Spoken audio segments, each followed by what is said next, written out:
రుణమాఫీ మార్గదర్శకాలను తెలంగాణ రాష్ట్ర ప్రభుత్వం విడుదల చేసింది.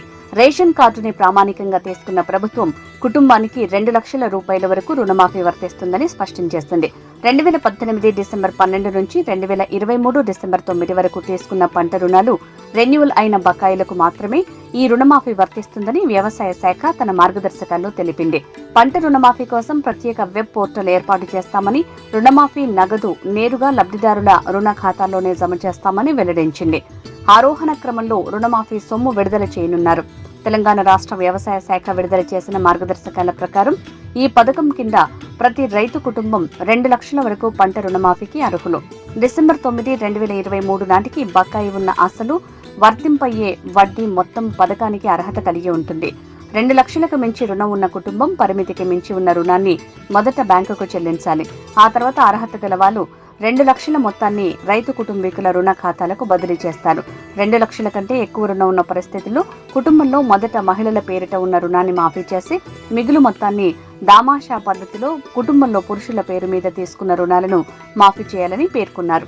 స్వయం సహాయక బృందాలు, joint liability groups, Rythu Mitra groups మరియు ఎల్ఈసీలకు తీసుకున్న రుణాలకు రైతు రుణమాఫీ వర్తించదని మార్గదర్శకాల్లో ప్రభుత్వం స్పష్టం చేసింది. పునర్వ్యవస్థీకరించిన లేదా రీషెడ్యూల్ చేసిన రుణాలకు కూడా వర్తించదని తెలిపింది. కంపెనీలు, ఫర్మ్స్ వంటి సంస్థలకు ఇచ్చిన పంట రుణాలు మాఫీ పరిధిలోకి రావని పేర్కొంది. కేంద్ర ప్రభుత్వం అమలు చేసిన పీఎం కిసాన్ మినహాయింపులను రుణమాఫీ అమలు కోసం వీలైనంత వరకు పరిగణనలోకి తీసుకుంటామని వెల్లడించింది. హైదరాబాద్లోని నేషనల్ ఇన్ఫర్మాటిక్స్ సెంటర్ సహకారంతో పంట రుణమాఫీ కోసం ప్రత్యేక వెబ్ పోర్టల్ ఏర్పాటు చేయనున్నారు. రైతు కుటుంబాల వివరాలు, సమాచార నిర్ధారణ, బిల్లుల ప్రాసెసింగ్ తదితర కార్యక్రమాలను ఈ పోర్టల్ ద్వారా పూర్తి చేస్తారు. పథకం అమలులో ఏవైనా పొరపాట్లు జరిగితే రైతుల నుంచి ఫిర్యాదులు స్వీకరించేలా పోర్టల్లో ఏర్పాట్లు చేస్తున్నారు.